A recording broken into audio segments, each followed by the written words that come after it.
মানুষ জীবনে উন্নতি করলে তার কাছে প্রথম যে জিনিসটি আপনি পাবেন তার ব্যবহার। তার ব্যবহার পুরো বদলে যাবে। এই মানুষটাকে আপনি আর চিনতে পারবেন না। আসসালামু আলাইকুম, সবাই কেমন আছেন? আলহামদুলিল্লাহ, আল্লাহর রহমতে অনেকটা ভালো আছি। আর সকালবেলায় বসে পড়লাম এত সিসিঙ্গা নিয়ে। গতকাল আমার বন্ধু সিসিঙ্গা নিয়ে এসেছিল। ওকে বলেছিলাম আমি মেথি এবং গ্রিন টি, লেবু এবং আদা আনার জন্য, আর ও সিসিঙ্গাটা পেয়ে গেল আর নিয়ে আসলো। ওর সিসিঙ্গা খেতে অনেক ভালো লাগে। আর এদিকে আমি সিসিঙ্গাটা কেটে একটা আলুও দিয়ে দিচ্ছি। আসলে সিসিঙ্গাতে পাতলা করে ঝোল এবং একটা আলু দিলে অনেকটা ভালো লাগে। এদিকে আমার মেয়ে রেডি হয়ে নিচ্ছে, কোচিং এ যাবে। আজ অবশ্য সকাল ওর কোচিংটা, প্রতিদিন 4টার দিকে কোচিং হয়। আজ যেহেতু স্কুল বন্ধ, তো স্যার কোচিংটা 11টার দিকে দিয়ে দিল। আর 11টাতে কোচিং দেওয়া মায়ানির মন তো অনেক খারাপ। ও সকালে একদমই কোচিং এ যাবে না। সকালে স্কুলে যেতে পারবে 7টার দিকে, আর এখন 11টার দিকে কোচিং এ যেতে পারবে না। ওকে একদম ডাকতে ডাকতে আমার অবস্থা খারাপ। এখন ওঠে কোনো কিছু না খেয়ে একদম কোচিং এ চলে যাচ্ছে। জানি না কয়টার দিকে আসবে। আবার আজকে শুনছে আবার স্যার নাকি এক্সাম নেবে। আজ অনেকটা গরমও পড়েছে, অনেক রোদ উঠছে বাহিরে। আর আমি চলে আসলাম আমার রুমে একদম এগুলা নিয়ে ফ্যানের নিচে বসে বসে কাটবো। আর এদিকে দেখেন, কালকে শুকনা মরিচা আনিয়েছিলাম। আর শুকনা মরিচটা বৃষ্টির কারণে মনে হয় একদম ঘুমায় পড়ে গেছে। এগুলো এখন আমি ডেটু ফেলে রেখে দেবো। আর ডেটুটা আমি হাত দিয়ে ফেলার পরে মনে হচ্ছে একটু সুন্দর লাগছে না। পরে আমি কাঁচি নিয়ে আসলাম, দেখতে একটু সুন্দর লাগবে আর ডেটু একটু থাকবে, দেখতে ভালো লাগবে।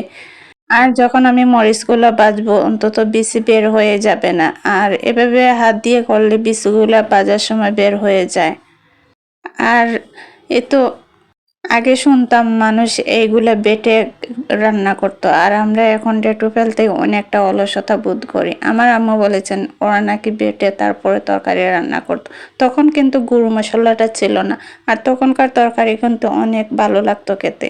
আমার আম্মু বলছিলেন যে ওরা তাজা মাছ এবং তাজা সবজি দিয়ে যখন বাটা মশলা দিয়ে রান্না করতো তখনকার তরকারি নাকি অনেক ভালো লাগতো খেতে, যেটা এখন গুঁড়ো মশলাতে লাগে না। আর ওরা খুব ফ্রেশ ফ্রেশ জিনিস খেত। এগুলো তো আমরা চোখেও দেখি না, আমরা যা পেয়েছি সব এখন গুঁড়ো মশলা। আমাদের জীবনটা কত সহজ হয়ে গেছে, তারপরে মনে করি আমরা সহজ না, অনেক কঠিন। আমরা মনে করি কত কাজ আমাদের। এই সমস্ত কাজ করে আমাদের একদম টায়ার্ড লাগে, সারাদিন মনে হয় একদম ব্যস্ত আমরা। ওদের কাজের সময় যখন ওরা কঠিন লাগতো, আমাদের কাজগুলো আমাদের কাছে এখন অনেক কঠিন লাগে। ঠিক আছে, আগে তো মানুষ করে থাকতো না, সবাই বাহিরে থাকতো। আগের কাজগুলোই ছিল একদম বাহিরে, ধান শুকানো আর অনেক কিছু ছিল যেগুলো আমরা দেখিও নি। আর এখন যত মানুষের কাজগুলো আধুনিক হয়েছে, মানুষের ব্যবহারগুলো একদম পাল্টে গেছে। মানুষ সবার আগে নিজের ব্যবহারটা পাল্টে ফেলে। মানুষের জীবনে যত উন্নতি পাবেন, মানুষের ব্যবহারটা তত আগে পাল্টে যাবে। মানুষ ভুলেই যাবে যে আগে কি ছিল। আর সকাল সকাল উঠেই আমার টেবিলগুলোর এই অবস্থা পাবেন প্রতিদিনই। এই তো আমি টেবিলের সবগুলো একদম নিয়ে নিই। এখন টেবিলটা ভালো করে মুছে নিচ্ছি। টেবিলটা অগোছালো দেখলে কেন যেন আমার অনেকটা রাগ উঠে। আর যেহেতু একদম চোখের সামনে টেবিলটা, আর কি করব, একদম এখানেই সবগুলা কাজ করে নিতে হয়। কি রান্নাঘরটা অনেক ছোট যেহেতু। এরপর চলে আসলাম আমি আমার বেডরুমে। এসেই দেখি মহারানী যে কোচিং এ গিয়েছে সব কাপড়গুলো একদম বিছানায় রেখে গেছে। মহারানীর কাপড়গুলো আমি হ্যাঙ্গারে রেখে দিলাম, এসে আবার এই কাপড়গুলো পরে নিবে। আর এদিকে আমি বিছানাটা ঝেড়ে নিচ্ছি। এই রুমে যেহেতু ফ্যান নেই, এই যে টেবিল ফ্যানটা দেখছেন, চার্জার ফ্যান, এই ফ্যানটা চালিয়ে মহারানী এখানে পড়তে বসবে। ভেবেছিলাম এই রুমে আমি টেবিলটা নিয়ে আসবো, কিন্তু টেবিলটা রাখার একটুও জায়গা নেই। না হলে ও ড্রয়িং রুমে পড়তে নাকি ওর অনেকটা অসুবিধা হয়। আমার বাসায় তো শুধু শব্দ আর শব্দ, চারিদিকে শব্দ, আর ওর পড়তে অনেকটা অসুবিধা হয়। হ্যাঁ, আমিও বুঝতে পারি যে নিরিবিলি পরিবেশে পড়তে অনেকটা ভালো লাগে। চারিদিকে যখন কথা শোনা যায়, মনটা পড়ার দিকে না গিয়ে এই কথা শুনতেই মনটা পড়ে থাকে। এই জন্য অনেকটা অসুবিধা হয়, যার কারণে মাঝে মাঝে এখানে আসি, বিছানায় বসে পড়ে। কিন্তু কি করব, পড়ার টেবিলটা রাখার মতো কোনোভাবেই আমি পারছি না যে আমি বেডরুমে রাখবো। ওই রুমেও রাখার চেষ্টা করেছি, কিন্তু কোনোভাবেই জায়গা হচ্ছে না। তো আমি বিছানাটা ঝেড়ে নিলাম। আর কাল ভাবছি এই চাদরটা তুলে নেব। থাকা হয় নাতে কি হয়েছে, চাদরটা তো তুলে নিতে হবে। আর সপ্তাহে একদিন চাদরটা তুলে নেই। আর আমি যেই রুমে থাকি এই রুমে চাদরটা আমি 2 দিন পরে পরে তুলে আবার ধুয়ে দিই। 2 দিন পরে না ধুলে মনে হয় এই চাদরগুলাতে আমি একদমই ঘুমাতে পারি না।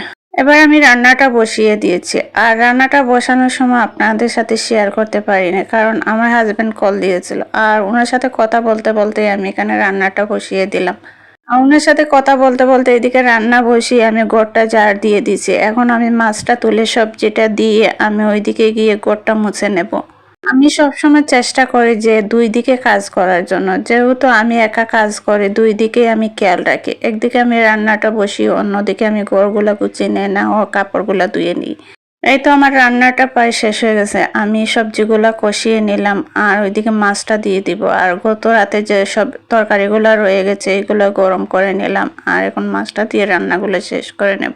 আজকের মতো ভিডিওটি এখানেই শেষ করছি। যদি আমার ভিডিওটি ভালো লাগে অবশ্যই আমার চ্যানেলটি সাবস্ক্রাইব করে সাথে থাকবেন। দেখা হবে নতুন কোনো ভিডিওতে। সেই পর্যন্ত সবাই ভালো থাকবেন, সুস্থ থাকবেন। ধন্যবাদ সবাইকে। আল্লাহ হাফিজ।